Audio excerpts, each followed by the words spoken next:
Hey guys, it's your girl Boonie, and you're listening to episode 64 of the Boonie Breakdown podcast. The podcast where we sometimes cry, we always laugh, we might get a bit ratchet, but we're forever gonna break it down.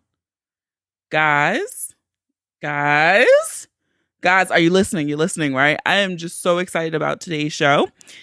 It is always fun, right? When you get to chat with somebody that's the homie in your head, the sister girl in your head, the BFF in your head, right? And I had a list of guests that I wanted to reach out to, kind of reach guests. And today's guest was on that list. So I'm so excited to have her on because she's definitely a homie in the head.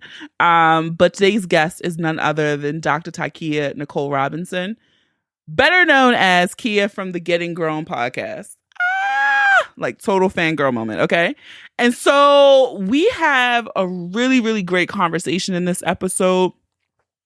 We talk all about balancing your professional pursuits versus your personal passions, dating while booked and busy, and how being single, a single girl woes, you know how that goes. And we even talked about what it means to be a part of her Team Typing Fast movement. So we all know about Team Typing Fast. So this episode has lots of laughs. Like I said, I was really excited that I was able to get Keia on the podcast. And I had a moment, I did not share this with her, but if you remember episode 8 guest, Joy Marie McKenzie, author of The Engagement Game, after she came on my podcast, she was like, I want to do a few more. So I was like, you know what? We need to get you in front of bigger audiences, right? Because I'm still growing, still trying to climb the ladder. And I had mentioned to her, like, oh, you should check out and reach out to Gettin Grown because it's one of my favorites. And I know they have like a really big audience. And so she's like, cool. So she goes on. And being the homie that Joy is, Joy shouted me out in the podcast on their episode. And shortly after that, Keia followed me on Instagram. So it was like, oh, bitch, she followed me. And so then I kind of shot my shot. But I did it professionally. I didn't go in the DMs. I sent a professional email like I do with all my guests I invite on the podcast. And here we go. So we have this episode. So stick around for the conversation in a few minutes. All right, let's just hop into my pick of the week this week. I was not planning to watch this show, okay?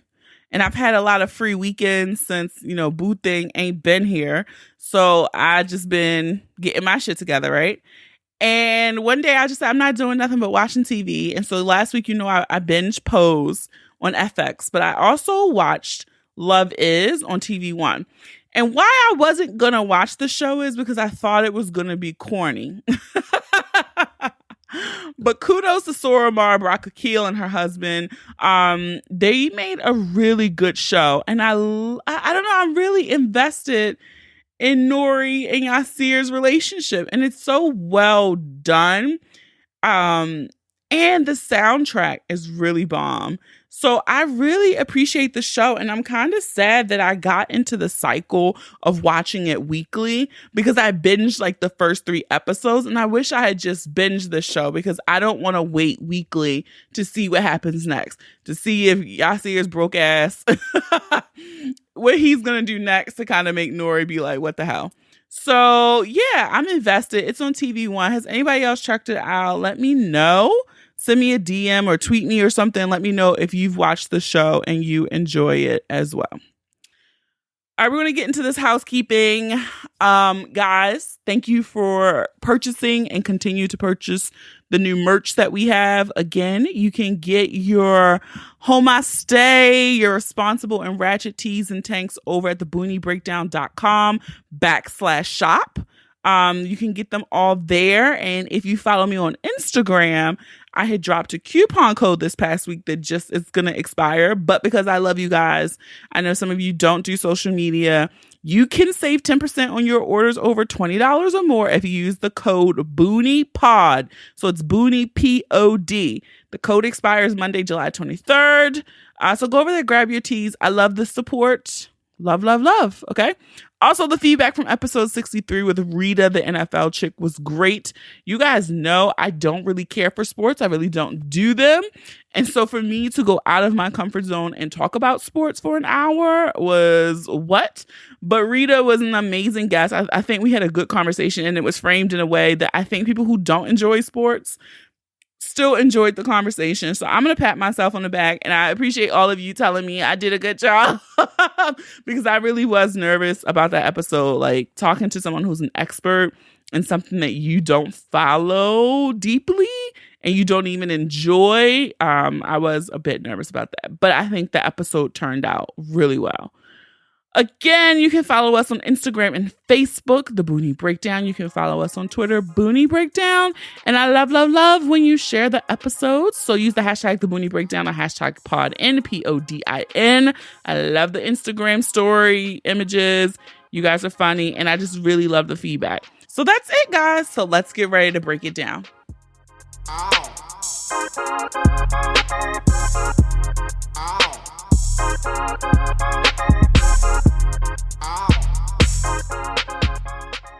All right, hey guys, it's your girl Boonie, and I'm really excited about my guest today because you guys, you listen to her podcast. Who doesn't? It's one of my favorites, and she's known out here because she has the receipts and the resumes as Dr. Robinson. Oh, God. But you might know her as Keia from the Gettin Grown podcast. Hey, girl.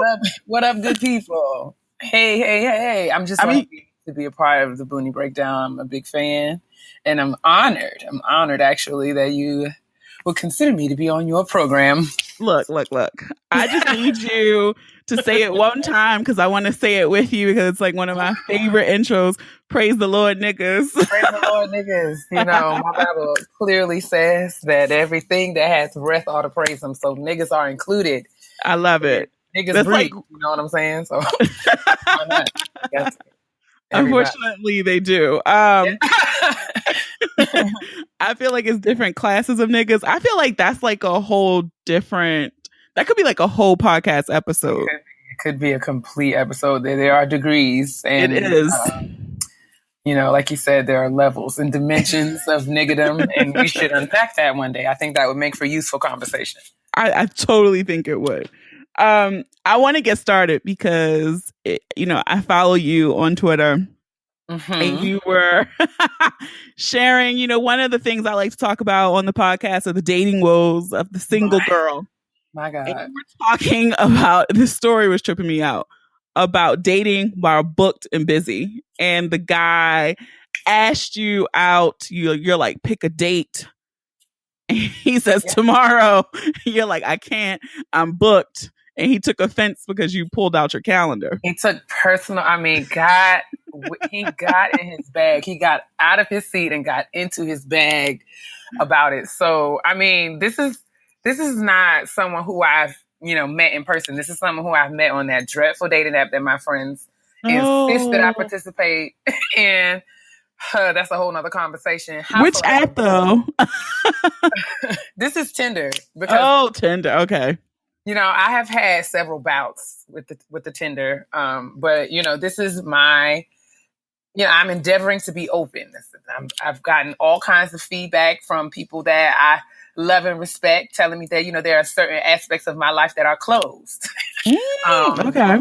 And, I need to be open to engaging with people. And I think that that's a fair criticism, and I'm open, I'm open to receiving the feedback and trying to make changes. But even in that, they run the risk of me being right. And I've been right every time. So I met this guy on Tinder, or we swiped right. We matched. That's what I meant. We matched on Tinder, and, it was cool. We chatted it up a bit on the app, and then we progressed from there to text messaging and had a phone conversation. And it seemed like the conversation was decent, to the extent where I was not completely closed to the idea of meeting with this guy in person. So when he asked, I was like, all right, bet. So he said, when would you be available to get up? And I said, sometime early next week, because this is like the end of late last week. So I was like, sometime, between early to mid next week would be good. And he was like, I knew he was gonna say that. And I was just like, okay, so all right. So he was like, so what day? So I paused. We were on the phone, right? I paused because I'm looking at my calendar. And he was like, hello. I was like, I'm just trying to find a date. You know what I'm saying? I'm trying to figure out which date would be best, next week. And he was like, I know you're not penciling me in. Are you that busy? You had to pull up your calendar? Oh my God. He was aghast, yo. Your boy was taken aback. And I was just like, so how else might I give you a day that I'm free if I don't look at the days where I'm busy? So, I was really shocked at how upset he was, because I thought he was playing. He has a sense of humor. I thought we were joking, but then I realized that he was very serious, and that was troubling to me. So he, we went back and forth a little bit, because I was like, we both, I think, were trying to figure out what was happening, and then I was like, all right, so I won't look at the calendar. You pick a day, and I'll tell you whether or not that works. And he says tomorrow, and I said that doesn't work for me. And he was like, oh, because you so busy, right? You can't be that busy. Like, he went, and I was just like, so, any level of openness that I had is now come to a close. Yeah. And I went on Twitter to talk about it, just because I was curious to know if other women had experienced something like that. Well, I definitely have been there, because like you said, we're doing so many things. I like tonight, I'm recording an episode. Tomorrow night, I might have a facial. I don't know. So I need to check my calendar. And I too have been met with this disgust that I'm just not free when you throw out the first day that you're available. Right. It doesn't fly with me. It really, and like you, there were several other women on Twitter who chimed in and said that they had had a similar experience, and how shocking and troubling that it was. What surprised me is that we're not talking, I'm a woman of a particular age at this point, so we're not talking about young people. And I feel like at this point, everybody ought to have things to do aside from, like just going to work and sleeping. I don't. What I'm saying? Yeah. Like, there should be, like, most of us at this point ought to be filling our discretionary time. I don't even know if that's the right way, but right way to say it. But like, many of us ought to be filling up our time with other things, because even if it's not like going out and being social, like, we got to be adults and like clean our houses and check on our parents and pay our bills and go to the gym and all manner of responsibilities. So he was upset. And I, one of my friends who I talked to about it mentioned it, and she put it in a way that really resonated with me. She was like, especially in this area, in the DMV, she's been, she's experienced guys who want you to be Claire Huxtable on paper, right? But they don't want you to actually practice law. Like, you got to be available. You know what I'm saying? They want you to be Michelle Obama, but they don't want you to actually have the responsibilities that Michelle Obama has, because if you have that, then you're not available to them. You don't have time for them. Absolutely. Oh my God, I love that analogy. Kudos to your friend, because it makes so much sense. She did. Like, you did that, because you nailed it. That's it right there. It blows my mind. And I even had this one particular person who keeps, like, it's like clockwork. That's how I know it's a full moon, a blue moon or something, because they'll text, hey, Boone. And then it's like, oh, are you free? And then I'm like, well, I will give you a 2-week window, like this Tuesday, that Thursday. And then it'd be like, oh, okay, cool. I just feel like it's a real collegiate approach. You know what I'm saying? Like, when we were living in a dorm, you could call me and ask me what I'm doing in an hour, what I'm doing tomorrow. Because, I'm probably going to be doing the same thing that I'm doing tonight. Because, you know what I'm saying? So our schedules were set up in a certain kind of way. But once you get grown and have, a house to maintain, and you got a savings, to build, there's other things that are going on. And when you're trying to not only cultivate your professional interests, but you have other passion projects, that you're working on. I mean, niggas is trying to build out here. I don't know about anybody else, but I mean, the grind is really on at this point because I realize that I have to be positioned to take care of myself no matter what. Hello. I certainly can't rely on these niggas out here asking me if they're expecting me not to have anything to do on a Tuesday night. I don't know. That's what somebody said on Twitter the other day. They were talking about building and dating potential, which is bullshit. But they were like, how I'm building with a broke nigga, who buying the materials? That's what I'm saying. Like, that is very, who is buying the hammer? Like, we got to think practically about things, you know what I'm saying? Like, and I mean, to that effect, when he reached out to me again, I was just like, bruh, let me tell you something. So if you're upset about my schedule, my calendar right now, it's not about to get any better because she is continually looking for other opportunities. She's not out here about to find, she's not about to plateau. You know what I'm saying?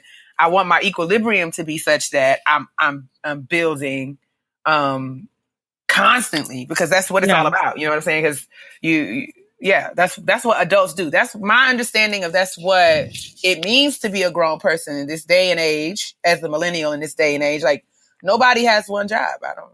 Nobody has one job, and there's multiple side hustles. And I think too, what you were saying about being an adult, I feel like a lot of these niggas out here want you to be impressed with with them supplying their own selves with basic needs. Food, shelter, clothing, like that does not impress me that you have your own place. Like, absolutely. You're 39. You should. Absolutely. And I have said it before and offended many.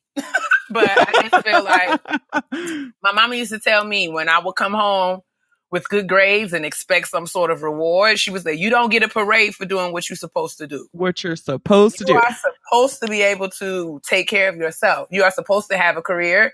You are supposed to have goals and aspirations. You are supposed to be working towards something in your life, in your future. Like, you should not be complacent. You should be working toward, if you're 30, what's 35 going to be for you? Yes. For you? And I'm just over these guys wanting a cookie because they have basic things. Impress me with a boat. You got a yacht, nigga? You know what I'm saying? Like, and you know who I hold responsible for that? I hold responsible the young ladies, or other partners. I'm not here to discriminate, but I hold responsible the individuals who are impressed. And I feel like there's a fine line. I do want to state very clearly that I'm all about celebrating your wins and congratulating you when you're out here. So don't mistake this for me being, just this hard and bitter person who does not think that, people ought to be affirmed and for what they're doing. But I think that there is a difference and a distinction between, us pushing one another and me patting your back. Like, boo, you did a wonderful job. Now let me fix your plate. Now that's a different conversation. Yes. But yeah, so it's tough out here. That is for certain. And I think at this point in the game, my intention and my goal is to just try to remain open because, like I said, my patience is running short. You know what I'm saying? And I'm just hoping that I can continue to exist in spaces, with some level of positivity around the possibility. Look, you can do it. Like, this was my year of new year, new shit. Mm-hmm. And it started with me going to a New Year's Eve party because I don't even celebrate. I don't go out for New Year's Eve. I'll be on my couch eating crab cakes or something. I don't know, but I don't like to go out.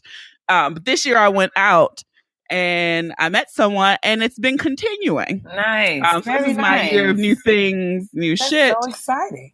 But it is. I am excited about it. And the thing too is like, again, staying open, even though I'm trying to do something with this person, like trying to build something. And because I can shut off real quick too. Yeah, man, I gotta my on and off switch is just, that thing is swift. It don't need no oil, no WD-40. Nothing. It'll just be. I'll take you from yes to no in a matter of moments. Yes, seconds even. So I think that's awesome. And you will, I will hold on to that. I will hold. Yes, hold on to it. I will send that positivity to you as you stay open. Do that. Do that. Because I mean, I haven't opened Tinder since. I don't know that I will again. Look, but I deleted all the apps. I had Coffee Meet Bagel, Bumble. Now Bumble stressed me out because I'm not the go-getter. You know what I'm saying? I don't like to make the first move. I don't like that. Oh yeah, Bumble annoyed me because I was okay with it like once I got over it, but I felt like if the conversations didn't flow, like it would be like the hey, yeah, 24 hours later, what's up? Tough. Like and I it's don't have really, time for this. and I don't need another pen pal. I got enough text messages to respond to from people who I actually know. So yeah, so that one didn't ride with me too long. Like I got off that one fast. Tinder, like I'll download it every now and then I'm like, why are you back on here? Just delete it. That's where I am. So, that's where I am. Yeah. But I do know like Sheikah, who comes on the podcast, she was doing Match for a minute. Don't you have to pay for her?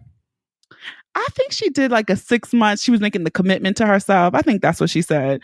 But now she's like on a break. But the funny thing that she was saying now is like she'll be all over DC and she'll be like, oh my God, I know that person. They look so familiar. But then she realizes it's from it's from Match. Like it was like she saw their profile or something. Now she's like, everybody looks familiar because she was on there so long. I just want to meet somebody in the place where I frequent. Like I want to meet somebody in Target. I want to. That would be bomb. I want to, just a place where I just happen to be, like out getting my car washed or something, like just out at the grocery store. The car wash be popping though. Just you know what I'm saying. I just don't. I have grown. I have grown weary of the act of like going out for the purpose of meeting of looking people. For someone. Yeah. I'm over that. And then I would just rather not spend my time that way. And I don't even know. That feels even weird to hear me say out my mouth. But honestly, I'm just like, if I could, I'm okay to be in the house watching Golden Girls. Listen, I'm good. But no, I feel you. Yeah, it's and then it's tiring. Like, where do you go to meet people? Because I think that's the question. I feel like in DC, it's a few more options of nightlife. In Baltimore, not so much. And I feel like Baltimore is even smaller than DC. The production of going out, though, is altogether draining for me.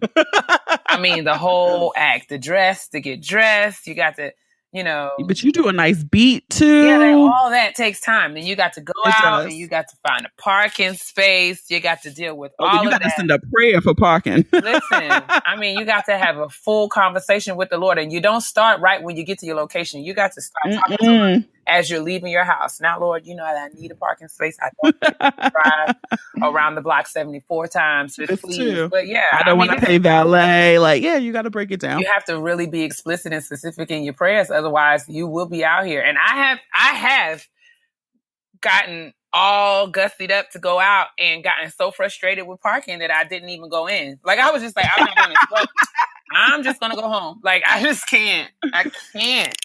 And it's so funny. I like to go out with one particular friend because she's so baller that she's just like, she don't even look for parking. Like, she just pulls straight up into the valet.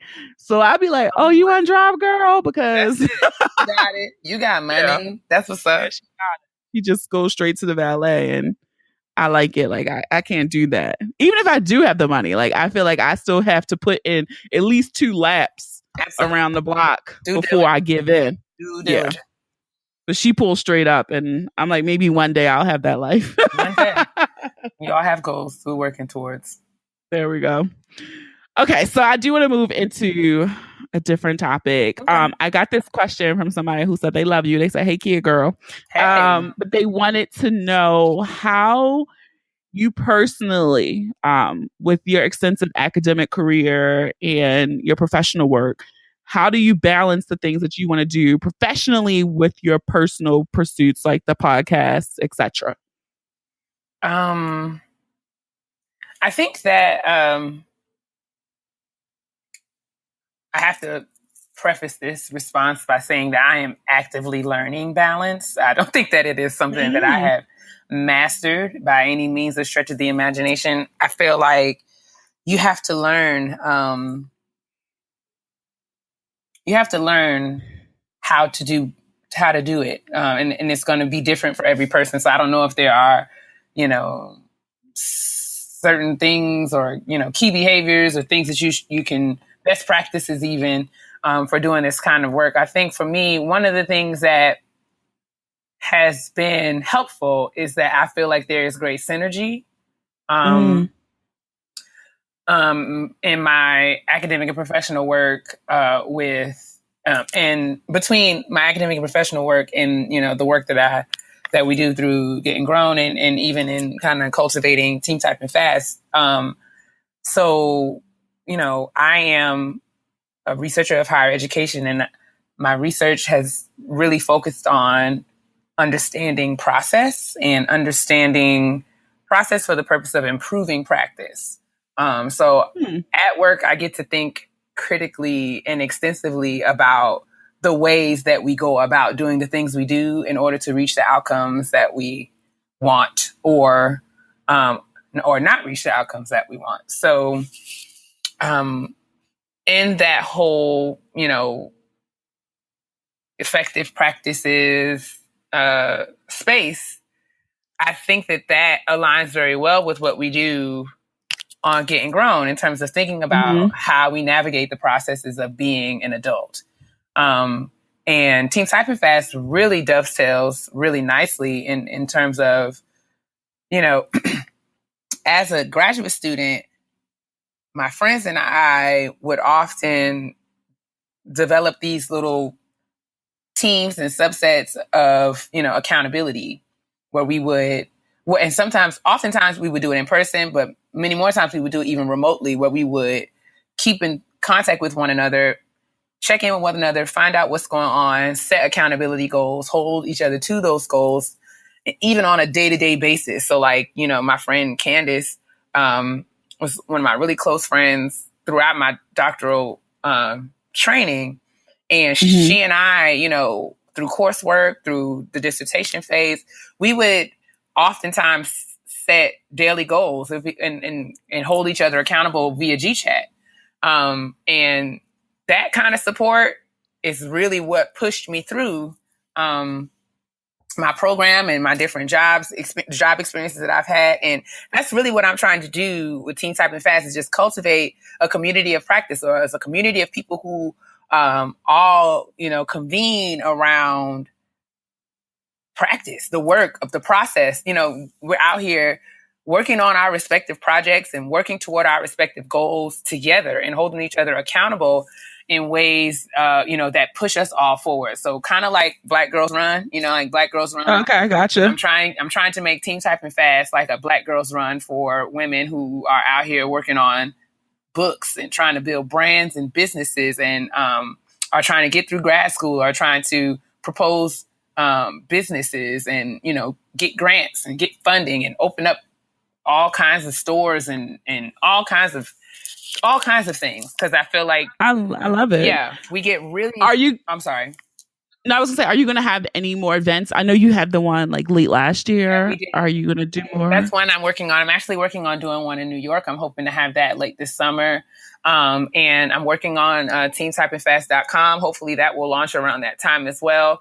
And I would like to have my goal is to have those kinds of events where we talk about personal development and how that, how personal development and professional development are intertwined, and how you can't have one without the other. And I want to have library takeovers, and where we go to co-working spaces, and where we have different programming, and we can hang out and have a good time and feed into each other. Pour into each other and feed off of each other's energy, but also sit down at a table with our laptops and say, I'm going to do this today in real time. That's so needed, because someone I know just recently went to the Summit 21, and they were saying how it was really a great event, but they noticed that when they're going to events and these conferences that are geared more towards Black women or people of color, that it's still in the motivational phase. Yeah. And when they go to these white events, it's like, let's get down to it. This is the products that you're going to walk away with. It's more educational and task oriented versus the motivation to start the businesses, etc. And so want to give people tools and give them space to kind of implement, or even space to think out, or wherever they are in the process. We want to have structured time in the event space where we sit down, like, we're going to have this seminar piece for an hour. We'll have a Q&A for 30 minutes. But after that, we all going to sit down with our journals and we're going to make a list, or we're going to have some networking and, build some accountability into the event to where it's like, you can contact your accountability partner, a week later and ask them how they are progressing toward the goals that they set at the event. Or set up a time for you all to get together outside of the event, like let's meet up 2 weeks and let's go to Starbucks and work this thing out. So I think that we all get enamored and fascinated with the finished products that we post on Instagram, right? Yes. And it's really, really important. It's really easy for us to get caught up in that. And you see someone who is defending their dissertation or walking across the stage at commencement, and you can see that and you can double tap that. You can big them up and say, I want that. But what you don't see is the person who is snotting and crying at their desk at 3 a.m. And they don't have anybody to call in that moment to say, girl, I don't really know if I can finish this. Can you read my chapter 3? Can you look at my budget for this? Grant, can you, having people and to do that work with is important. It's crazy the distortion that social media is playing out in real life. Mm-hmm. And I mentor young women, and you see it more. It's exaggerated on that level for me because they don't really have the capacity to filter. They believe everything they see. And I just thought, oh, that's just teenagers. But then even when I look at some of my friends, we all play that comparison game. It's so easy to fall into that, though. It's so easy because, and people are sharing, like you just said, the highlights, the things that they want praise for, but you don't see the behind the scenes. And still, even as a 33-year-old woman, I have to catch myself. And I went through this thing on my Instagram where I unfollowed all of these accounts because I was like, why are you don't even really like these people, right? But you're following because you want to see what they're doing, or you're trying to gauge like, oh, what is she going to do next? Or like, just do your own thing and it'll be fine. Because it's snapshots, right? It's snapshots and it's not the full story. So just like, to the question, the work that I do in my professional work is about connecting the dots between outcomes, like inputs and outputs. But what about what happened in between that? And I think the same can be said for what I'm trying to do with Teen Typing Fast, in that I'm trying to connect the dots, like the snapshots that we see on somebody's Instagram feed. I mean, having those insular moments in somebody's life. Of course, we're going to try to fill in the blanks. And we often do so in ways that are self-critical and self-demeaning and comparative in ways that are not healthy for us. So it is totally a thing. It is totally, I don't even think it's specific to age. I feel like anybody who ingests social media, the ways that we ingest social media, can't help but be subjected to some of these issues, because I think it's just a byproduct of the age that we live in. And especially, I feel like Instagram the most because it's that still image. Mm-hmm. And you watch people like, or I've even had people, they're like, oh, take this picture of me so I can post it on Instagram. Right. And then it becomes a whole fucking photo shoot because they got to do this angle. They got to throw their head back. They got to laugh. They got like, and it's like, it's not even a fucking real picture anymore because you just did this whole stage photo shoot to get the one perfect shot to be like, I'm here and you're not. And yeah, I'm guilty of it sometimes too, but it's so insane to me that that's how we think now. And that's so normal. It is very, and it's problematic because I wonder where we're headed. Right. Cause I feel like there's no way that things can get better. So I have been more strategic I'm trying to be, it's my goal to be more, intentional and strategic about how much I engage. Because I mean, there was a time, and I mean, it still happens. Like there are times I would be complaining. I mean, I would be repenting and asking God for forgiveness because I would roll over in the bed in the morning, and before I told God thank you, I was checking the gram. You grabbed that phone, yeah. And I'm like, that is really a mess. Like, it is. So I think that's something that we all should be aspiring toward, is putting social media and all that comes with it in its proper place in life. Mm-hmm. So on all of that, you know, is and with Getting Grown, what we try to do is be very transparent about these things. So I think that the way that I balance the two is that I think the common denominator is that I'm me. I try to be me in every space. So I try to bring the same authenticity that I bring to my the authenticity of my experience and my identity and who I am as a Black woman. I try to bring that into my professional academic work. I carry the same intention and, you know, to detail and intention and attention to detail that I have in my academic professional work, to kind of conveying that authenticity in through Getting Grown and Teen Typing Fast. I love it. Yeah, no, I think that's where people are starting to become a little savvier. I don't know if the word is savvy I want to use, but I guess they're starting to see who's real and who's not. And I guess that's, if you're looking for something deeper than just the pretty image, you're connecting more because they're real. They're sharing something. And I had someone send me a message one time. Like, I knew I looked a hot mess in my Insta story, but whatever.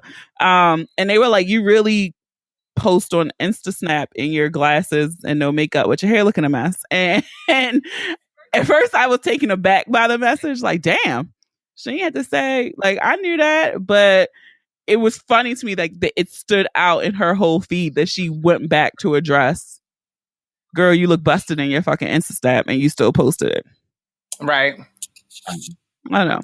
I mean, I think, you know, it's just people, I get the same thing. Like, there are several, I have just as many Insta stories with my dry, bare face as I do, you know, and with my glasses on as I do, you know, when I'm completely made up. So, and people are uncomfortable with that, right? Because there's this expectation that we have to be, there's one face, you know what I'm saying, that we have to show at all times. That I don't subscribe to that, and I don't want to put that kind of pressure on myself.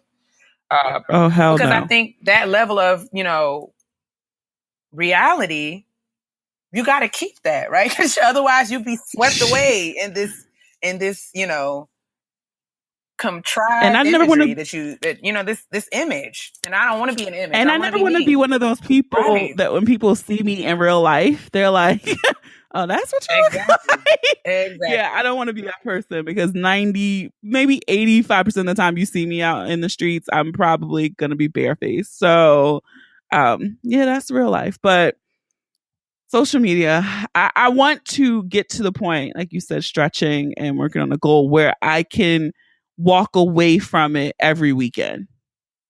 Totally. I do it one weekend a month. Where you just don't engage at all. Where I'll schedule stuff where I don't have to actively go on there. Mm-hmm. But I would like to do like every weekend. Because when those weekends, it feels a little lighter. Like I don't feel obligated to be attached or keep my phone in my hand. Yeah. So that's my goal. That's a formidable goal to have. I don't know. I mean, just doing the one weekend is tough. So to do every weekend, that might be in like 2019 or something. I don't know, but I would love to do that if I could. And we're kind of talking about this now. I just want to go like a little deeper. Like, I guess the thing too, like you have a podcast too, which is amazing, and you have a huge social media following. Like, how do you decide? I never tried. Never tried to have one though. I mean. Well, that's even better that it just and I didn't grew even organically. Notice, honestly, until somebody said it one day, and I was like, "Excuse me, I do not." And then I went to check and was like, "Oh my god, I don't know when all these Black people started following me." Jesus, you do though. But like, how do you decide like how much of yourself you're going to share and like how vulnerable you're going to get with your audiences? I think this is something that I'm very much in the process of learning. But, you know, like I said before, I try to, and I know this is cliche, but I try to keep it as real as possible because it's really a lot of work to keep up a facade. And I think that transparency and, you know, full disclosure gives what you say some level of credibility, right? It helps people, it substantiates, you know, your ideas in some level of lived experience. I was talking about another I'm trying to figure out how to describe this young lady. I mentioned her on Twitter today, but I was talking about another kind of social media persona today who try as I might. I've really tried to get into this girl because I feel like, you know, the intention behind you should. Well, yeah. And I feel like I guess, you know, as a Christian, you know, she's a Christian and you know, you just try to be supportive. But I said, you know, I've really tried and I just can't get with this girl. She fries my nerves because, you know, when you don't share, when you only share your wins and you don't share your struggles and challenges and the things that you are battling with, the things that you've done wrhave, you know, every time you give advice, it can really kind of be just like pretentious and condescending. You have to, in really telling the story of the process, you got to share the ups as well as the downs. Because I think this is what gives people something to connect to, because otherwise you are this perfect entity. And it can feel it can often feel like you are, you know, speaking down to people in condescending ways. So in that being said, I try to be as transparent as possible. I do. And I pride myself in taking time to think about what I say and how I say it, such that I can be transparent without being completely naked. Right. So yeah, I feel that. So having barriers and keeping things close is just comes, I think, with some level of maturity.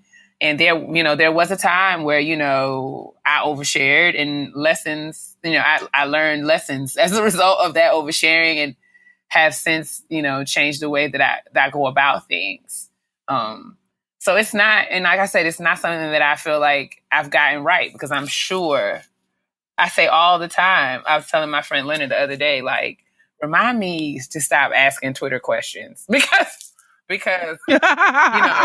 you know, just like you get Twitter good commentary and good discussion, you always got some just ridiculous, you're always going to have somebody with some way off the wall negativity, like just what, like, okay, but yes, you're going to be trolled, because that's what happens. The more and more people, the more visibility you have, the more you open yourself up to ridicule and criticism as well. So that being said, I know that I don't have the answer to that right now. I feel like I'm still learning how to balance what I say, but I think, you know, like I said before, it's about being willing to share, but sharing in a way that doesn't compromise your safety, whether that be physically, emotionally, you know, relationally, spiritually. You can share and be open and, you know,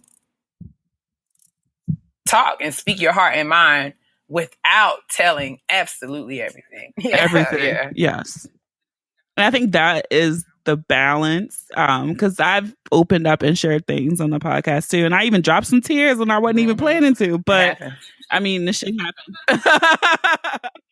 And it was like, well, clearly I needed to let it out. But yeah, I ain't tell my whole business about, you know, right, why this was happening, but you got the gist. You knew it was going on. You got to be creative in how you communicate. You do. Absolutely.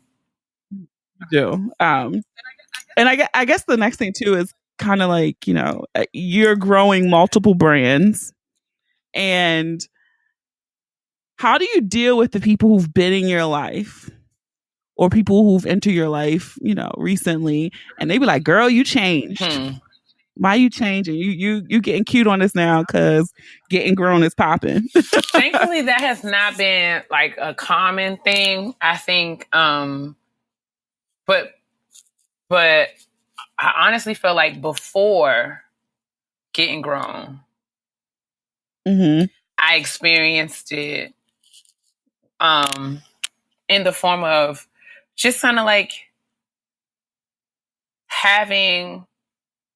outgrowing certain friendships and relationships in terms of what I was interested in talking about, you know what I'm saying? Because there were certain friends who we were just in different places and spaces in life, So the girls and guys who were actively pursuing relationships while I was actively pursuing career, there was some distance there around, we don't share the same priority right now. Yeah.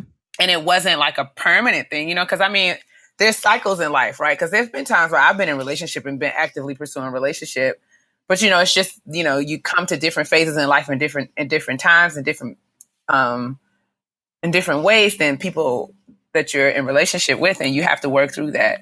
So I think that those lessons, having had those lessons before getting grown, really helped, because through that I learned a lot about myself and what I need and what I value and what's important to me. And in that, I felt like I had already been through the process of sifting out the people who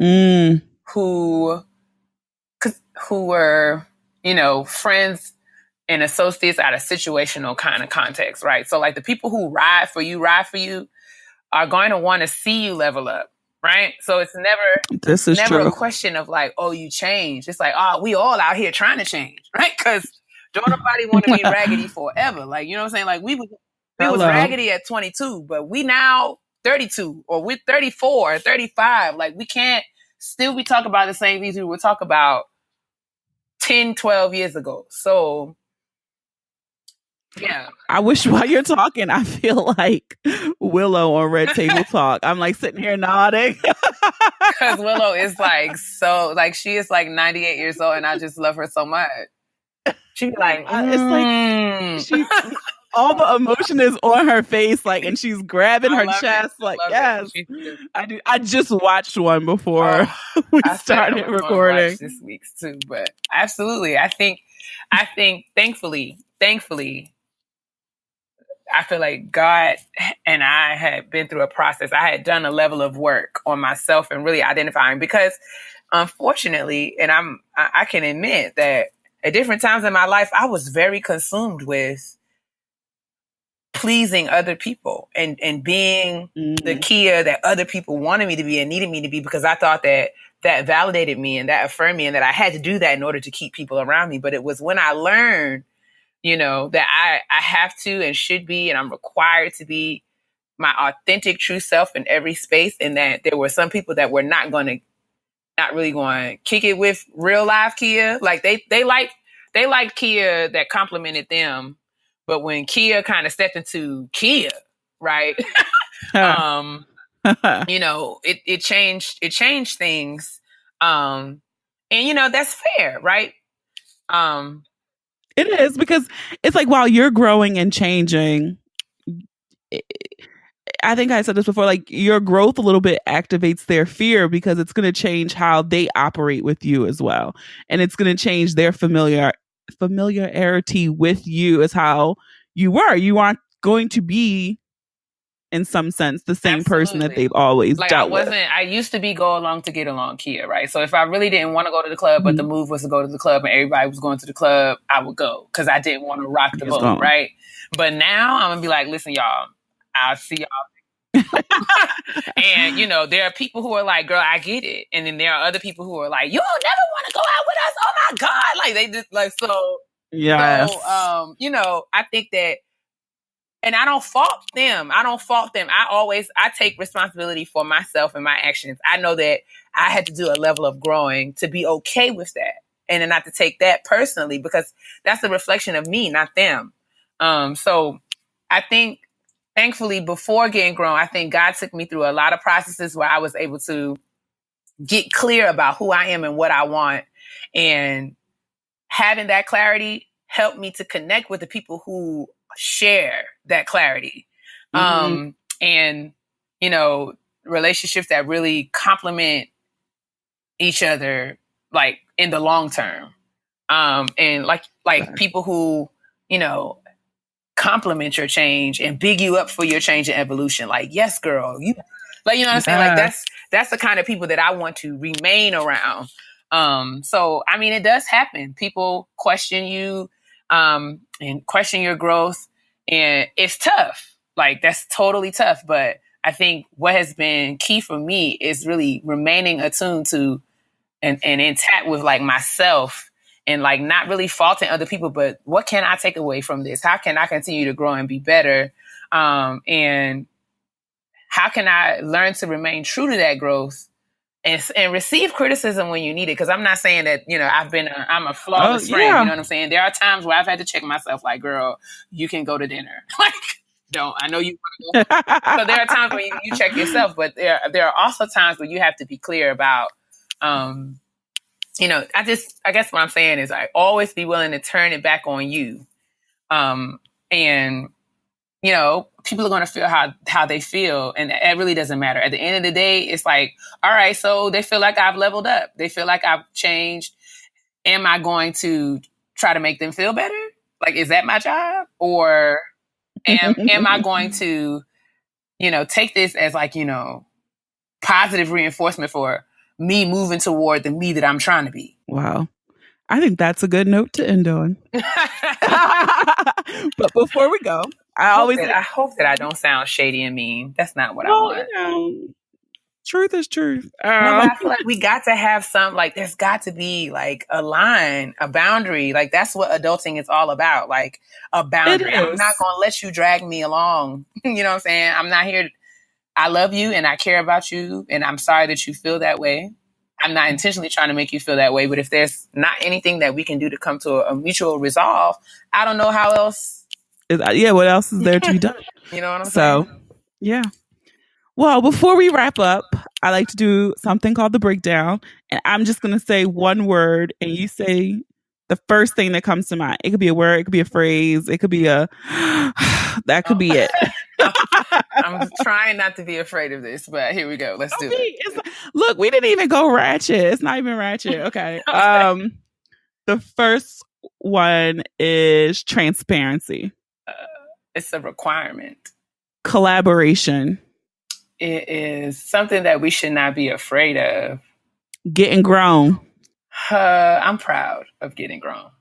You should be. Singing. Oh man, that's like my happy place. Self-care. That's something that I should do. Like, I'm not good at that, but I need to get a lot better. And last one, work-life balance. No such thing. Well, Keia, thank you for coming on. I want you to tell everyone, I mean, we know about the podcast, but where can they find you on the interwebs, where they can follow you on social media? Absolutely. Thank you so much for having me, Boonie. It's been awesome having a conversation with you. You guys can find me on Twitter. I'm at Nothing But Treble, no G, NOTHINBUTTREBLE. On Twitter, my Instagram name is @Tykeia Nicole. You can follow Teen Typing Fast's Facebook page. If you just type in hashtag Teen Typing Fast on Facebook, it should pop up. You can follow me there. Those are my social media. I also want to say that if you're in the DMV area, I know that Jade and I will be speaking at the Impact Conference at Reed Temple AME Church in July. I think it's July 21st. We'll be having some sessions there around adulting and what that, you know, kind of practical tools for figuring out how to do it and all the ups and downs that come with that. And I guess I can share here too, because I will be sharing on the podcast this week as well. But I will also been asked to be a featured workshop presenter at the Woman Evolve conference in Denver. That's okay. Yeah, Sarah Jakes is having a conference in Denver for young women, old women, all women who are out here just trying to level up and evolve into who they were designed to be. And I'll be pleased to be talking about Teen Typing Fast and, you know, why it's so important for us to cultivate collaborative spaces for women of color in academia and, you know, corporate America and beyond. Because, you know, there's space for everybody out here to do what we got to do. Like, it doesn't have to be something that we have to be afraid of, because we all can eat, and there will be cheese on everybody's burger. Oh, I love it. We can all eat. There will be cheese. There, whatever kind of cheese you want. You can have cheese on your burger. Enough cheese for everybody. Love it. Yeah, you out here working, girl. You booked. I am tired, boss, but I feel like I don't have anything else to do but right now, but to grind. And I'm hoping I'm working like a mad person right now because hopefully, 15, 20 years from now, I won't have to work as hard. But you gotta grind. There's gotta be a grinding season so you can have a big harvest. Like that's just how it works. Love it. So thank you for coming on again. This was so much fun. Thank you for having me. Oh my God, I've had a good time. It's been great to be on a show where I don't have to come up with the content. Woo, I be telling people this is stressful. It's a lot of work. Listen, the people don't understand. I'm glad that you relate, and thank you for having me. It's been a great time. Awesome. Thanks. No worries. Thank you again to Keia for stopping by. I hope you all enjoyed the conversation as much as we did and you're ready to get to work and join Team Typing Fast. I know that one of my goals now is hopefully that I can be a guest on a future episode of Getting Grown, right? Let's put it in the atmosphere. But if you enjoyed this episode, I encourage you to listen and subscribe to the podcast on Apple Podcasts, Spotify, SoundCloud, Stitcher, and Google Podcasts, or any of your favorite podcast apps, okay? Don't forget to leave a review too. You might just hear your review on a future episode. Follow us on social media. Share the episode with those you love, those you don't love, those you fucking hate. I don't make those pretty images for nothing, okay? So have a dope ass week. Don't forget to get your merch over at theboonieBreakdown.com/shop. Use the code BOONIEPOD, Boonie, P-O-D, for 10% off your orders of $20 or more. Okay? Thank you for listening. Until next time.